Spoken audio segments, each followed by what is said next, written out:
Bonjour et bienvenue dans la seconde vidéo consacrée aux points d'attache dans IronCAD. Dans cette vidéo, je vais manipuler les points d'attache à l'aide du triball et je vais leur attribuer un alias. Je commence par déposer un bloc dans la scène que je dimensionne.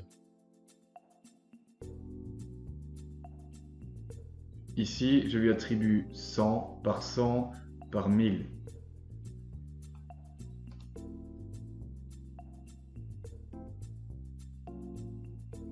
Je commence par créer un point d'attache sur le dessous de ma pièce.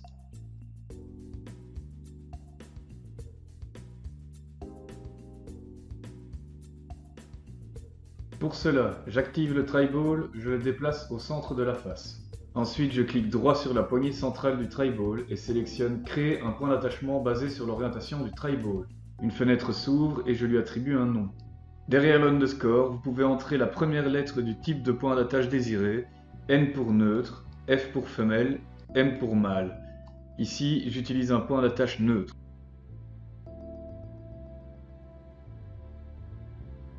Je vais inverser la direction du point d'attache car celui-ci pointe vers l'intérieur au lieu de l'extérieur. J'active le triball, je bloque l'axe vert et lui donne une rotation de 180 degrés. Mon point d'attache est maintenant correctement positionné. Je crée un catalogue temporaire pour y déposer les éléments. Je vais donc déposer mon point d'attache dedans.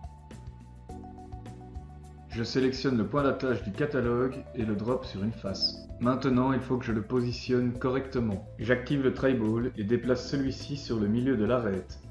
Je bloque l'axe vert et déplace le point d'attache de 50 mm.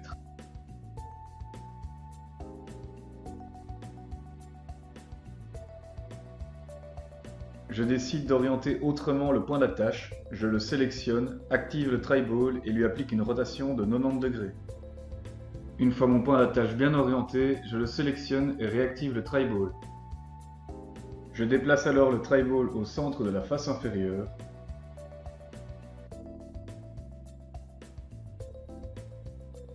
Je bloque l'axe rouge, clique droit en faisant glisser le pointeur dans le triball et sélectionne Lier ici. Je veux 3 points d'attache supplémentaires espacés par un angle de 90 degrés.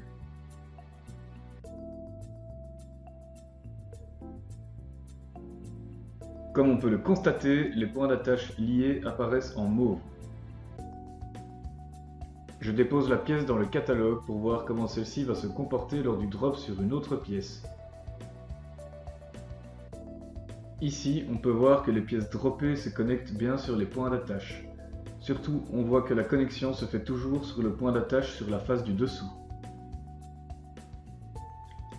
Alors comment modifier le point d'attache lors du drop de la pièce dans la scène? Et surtout, comment distinguer les différents points d'attache? IronCAD propose une solution en permettant d'attribuer un alias à chaque point d'attache. Pour donner un alias à un point d'attache, il faut le sélectionner, puis clic droit et choisir Donner un nom. Il faut alors rentrer le nom désiré dans le champ alias. Je choisis d'attribuer des noms de points d'attache en fonction de l'orientation globale de ma pièce. Celui-ci sera face. Celui-ci sera droit. Celui-ci sera arrière. Et celui-ci sera gauche. Une fois les points d'attache correctement nommés, je place la pièce dans le catalogue.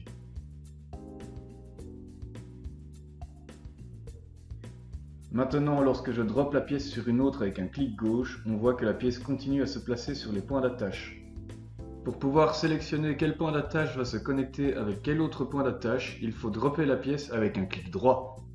Une fenêtre s'ouvre, il faut alors sélectionner dans la liste les alias des points d'attache. En cliquant dans la liste, on peut prévisualiser le résultat.